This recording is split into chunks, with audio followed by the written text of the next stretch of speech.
Halo semuanya, Assalamualaikum warahmatullahi wabarakatuh. Kami dari kelompok 12 ada Ahmad Suhaimi, Khofifah Wan Azizah, Andina Putri Aulia, dan Intan Alfianita Putri akan membahas tentang prinsip kesantunan linguistik dan pragmatik.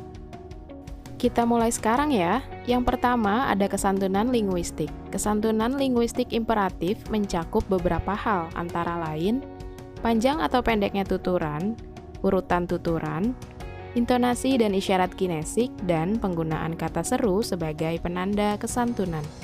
Kita lanjut ke pembahasan pertama, yaitu panjang atau pendeknya tuturan masyarakat. Bahasa dan budaya tertentu mempunyai semacam ketentuan tidak tertulis. Pada saat seseorang menyampaikan maksud, tidak boleh secara langsung mengungkapkan maksud tuturannya. Orang yang menyampaikan maksud secara langsung dianggap kurang santun. Jadi, semakin panjang tuturan yang digunakan, akan semakin santun tuturan itu, menurut Rahardi, agar dapat dipahami secara jelas. Berikut adalah contohnya. Ayo cepat, nanti kita terlambat. Ayo cepatlah, nanti kita terlambat. Tolong cepatlah sedikit, nanti kita terlambat. Dari ketiga contoh tuturan tersebut, kita bisa lihat bahwa semakin panjang kata atau kalimat, maka akan semakin santun tuturan itu. Kita lanjut ke pembahasan kedua ya. Urutan tuturan. Urutan tuturan, selain tuturan yang semakin panjang yang dianggap santun, urutan tuturan juga sangat menentukan tingkat kesantunan. Dengan demikian, agar kita santun dalam bertutur, selain mempertimbangkan panjang atau pendeknya tuturan, juga patut dipertimbangkan mengenai urutan tuturan. Artinya, jika kita menyuruh seseorang, sebelum ada kalimat perintah, tempatkan dahulu alasan atau latar belakang pada bagian awal agar dapat dipahami. Selanjutnya, saya akan menjelaskan tentang contoh urutan tuturan. Tuturan 5. Paman akan segera datang, cepatlah pulang. Tuturan 6. Cepatlah pulang, paman akan segera datang. Bisa kita lihat, tuturan 5 dan 6 mengandung makna pragmatis yang sama, yaitu menginformasikan bahwa paman akan segera datang. Namun, kedua tuturan itu berbeda dalam hal peringkat kesantunannya. Tuturan 5 lebih santun daripada tuturan 6, karena tuturan 5 menyatakan maksud imperatifnya. Tuturan itu diawali terlebih dahulu dengan informasi lain yang melatar belakangi imperatif yang dinyatakan selanjutnya. Jadi, untuk mengubah maksud tertentu, orang lazim mengubah urutan tuturnya agar menjadi semakin tegas, keras, dan kadang-kadang bahkan menjadi lebih kasar. Dengan kata lain, urutan tuturan sebuah tuturan berpengaruh besar terhadap tinggi rendahnya peringkat kesantunan tuturan yang dilakukan dalam kegiatan bertutur. Yang selanjutnya, saya akan menjelaskan mengenai intonasi dan kinesik.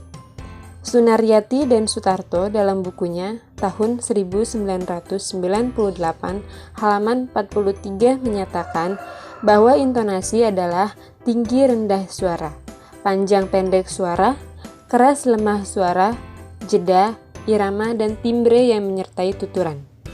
Intonasi dibedakan menjadi dua, yaitu intonasi yang menandai berakhirnya suatu kalimat atau intonasi final, dan yang kedua adalah intonasi yang berada di tengah kalimat atau intonasi non-final.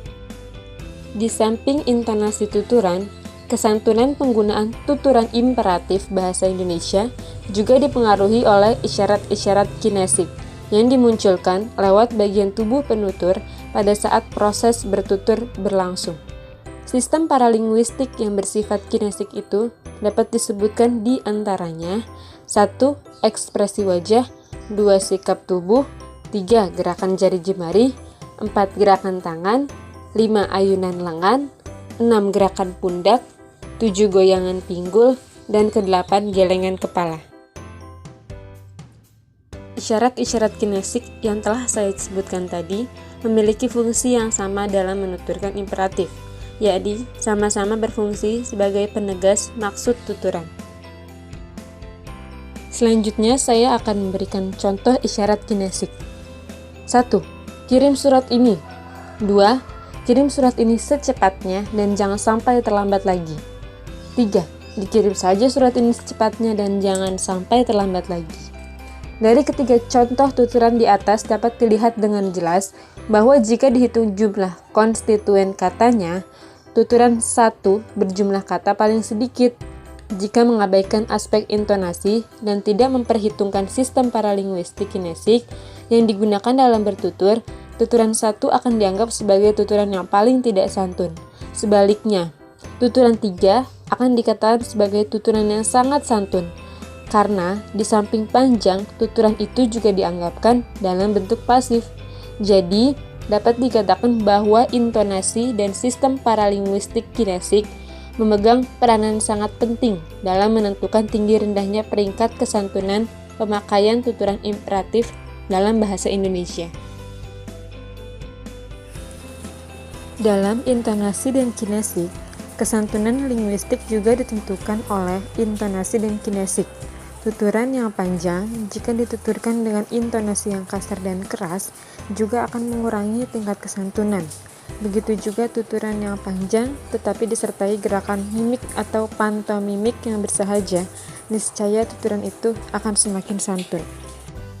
Ya, selanjutnya poin D, penggunaan kata seru sebagai penanda kesantunan. Selain intonasi dan kinestik, kata seru juga merupakan bagian integral sebagai penanda kesantunan linguistik. Dengan penempatan kata seru pada bagian awal, tuturan itu juga semakin santun. Contoh kata seru yang mengawali tuturan imperatif seperti kata tolong, mohon, silakan, mari, coba, harap, dan sudilah kiranya. Contoh kata seru dalam bentuk kalimat, tolong ambilkan buah di meja itu. B. Kesantunan pragmatik. Perbedaan yang fundamental antara tuturan imperatif linguistik dengan tuturan imperatif pragmatik adalah bahwa makna tuturan imperatif linguistik selalu berupa tuturan imperatif, sedangkan makna tuturan imperatif pragmatik dapat berwujud tuturan deklaratif atau tuturan interrogatif. Tuturan deklaratif lazimnya dipakai untuk menyampaikan informasi atau pesan. Begitu juga tuturan interrogatif umumnya dipakai untuk menanyakan sesuatu. Dalam hal itu dimaksudkan oleh penutur agar penutur tidak merasa kehilangan citra diri atau merasa diperintah.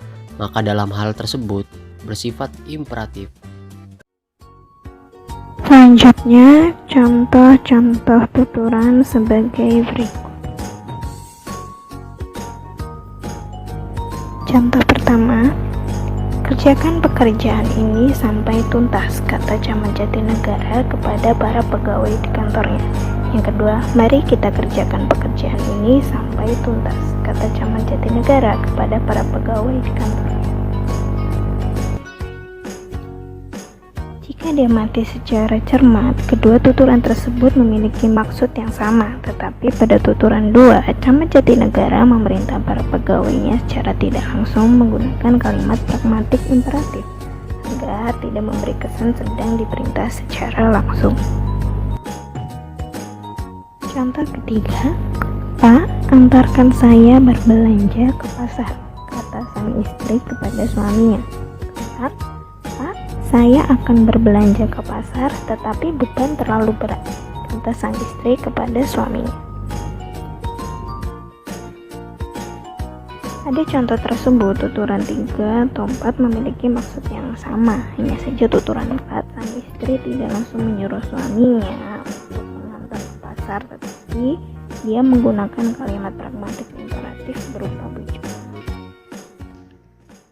Contoh kelima, amankan para pendemo di depan istana, kata Danki Brimob Polda Metro Jaya kepada pasukan Brimob pada saat apel siang. Keenam, apakah lokasi demo sudah diamankan, kata Danki Brimob Polda Metro Jaya kepada pasukannya saat apel siaga. Tuturan 6 juga merupakan tuturan pragmatik imperatif, perintah secara tidak langsung dari Danki Brimob Polda Metro Jaya. Secara pragmatis, kita juga sering mengamati tuturan berupa larangan secara tidak langsung yang berada di tempat-tempat umum. Contohnya, hati-hati rawan kecelakaan. Secara tidak langsung, tuturan tersebut melarang pengendara untuk ugal-ugalan dalam berkendara di jalan raya. Itu dia penjelasan dari kelompok kami tentang kesantunan linguistik dan pragmatik. Semoga ilmunya dapat bermanfaat ya. Terima kasih telah menyimak. Wassalamualaikum warahmatullahi wabarakatuh.